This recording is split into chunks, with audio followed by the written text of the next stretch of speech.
네, 안녕하세요. 슈에이트입니다.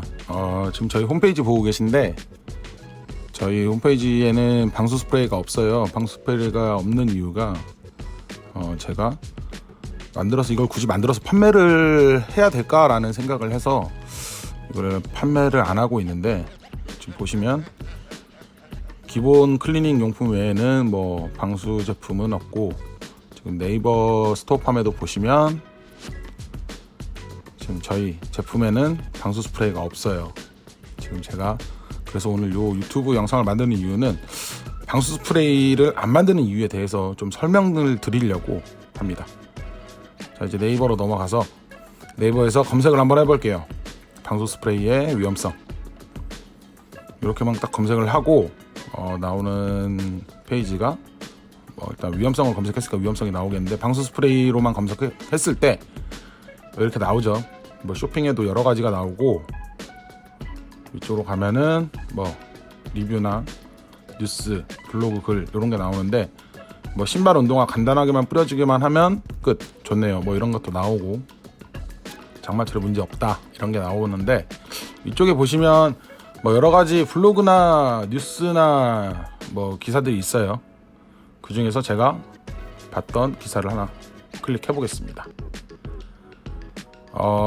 비 오는 날엔 방수제 뿌리지 말고 신지 말자, 이렇게 되어 있는데, 보시면은 30대 중반의 남성이 반혼수 상태로 실려왔고, 가족의 말로는 등산용품에 방수 스프레이를 뿌린 뒤 잠을 잤는데 두서너 시간 뒤에 호흡곤란 증세를 보였다 라는 거죠.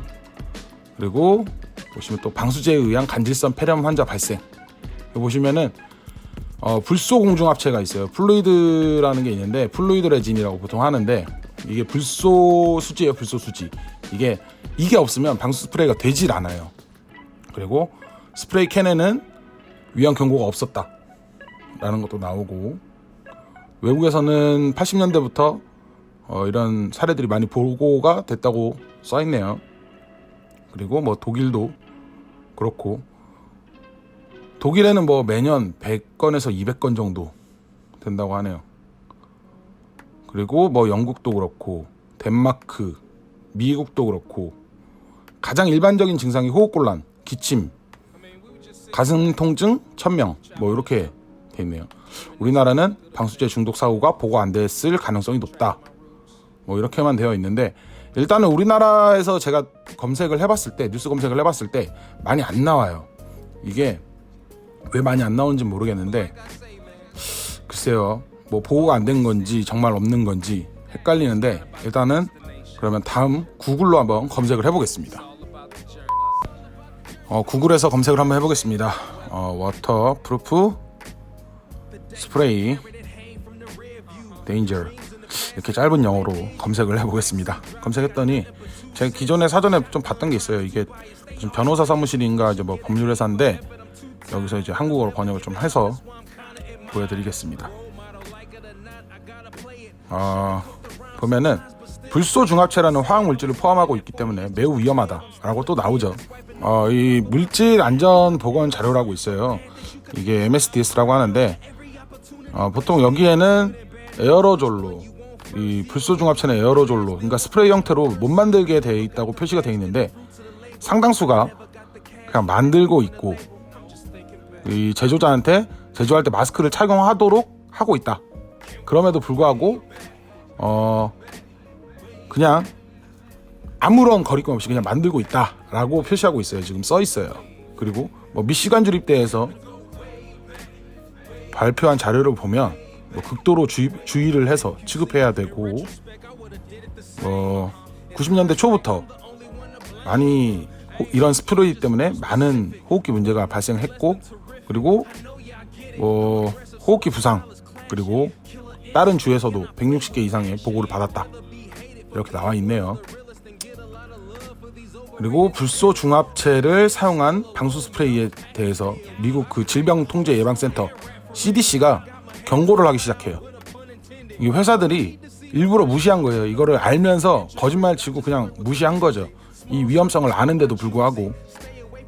그러니까 어떤 회사는 자발적인 리콜을 했는데, 이 리콜을 하자마자 37건의 추가 사례가 보고되고, 오리건주에서는 자발적 리콜이 공개된 다음에 신고 건수가 29건에서 400건으로 증가를 했대요. 그리고 스위스에서 연구를 했는데 통풍이 잘 되는 지역이랑 실외에서만 스프레이를 사용했는데도 불구하고 피해를 입었다 라고 써 있어요 지금. 그러니까 안전하게 사용을 해도 필요가 없다는 거예요. 그리고 마지막으로 뭐 방수 스프레이 소송을 도와줄 수 있다 이렇게 써 있네요. 그리고 다시 검색 페이지로 돌아와서 제가 아까 본 걸 보여드리려고 합니다. 이거는 이제 뭐 스프링거 네이처라고 하는데 이제 네이처지 보시면은 직업의학 및 독성학 저널이라고 나와 있네요. 보시면은 뭐 방수 스프레이와 관련된 폐손상 사례 연구라고 돼 있고, 사실상 이거는 뭐 거의 논문이기 때문에 어떤 뭐 검색식이나 계산식 그리고 뭐 어떤 환경을 베이스로 했을 때 일어나는 일들이라고 나와 있어요. 보통은 이제 그렇게 나오는데 제가 뭐 여기서 정확히 설명을 드릴 수는 없으니까 일단은 좀 보여드릴게요.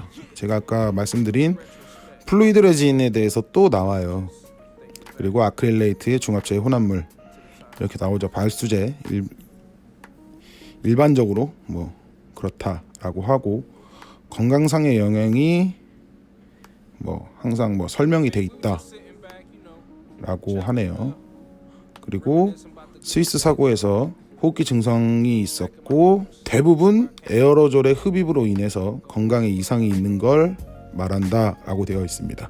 여기서 보시면 뭐 이제 A라는 사람과 B라는 사람이 있었는데 A라는 사람은 뿌린 사람이고 B라는 사람은 A라는 사람의 아내인데 다 뿌린 다음에 도착해서 15분이 지나 그 후에 이제 C라는 사람이 도착을 해서 그 발수제를 뿌리는 데서 작업을 했는데 접촉을 하지도 않았고 작업만 한 거죠. 다른 작업을 한 거죠. 근데 갑자기 이제 호흡곤란과 질식 때문에 응급실에 갔다라고 써 있습니다.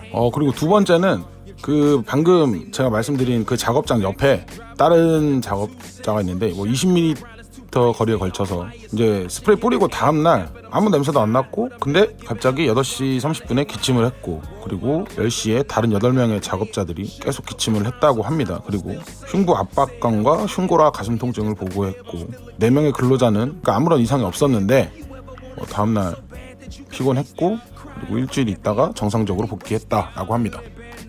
뭐 여기서부터는 제가 따로 보여드릴 게 없어서 뭐 이런 CT나 뭐 도표, 그래프, 그리고 뭐 계산식 이런 전문 용어들이 있어서 사례 위주나 아니면 설명 위주로 보여드리겠습니다.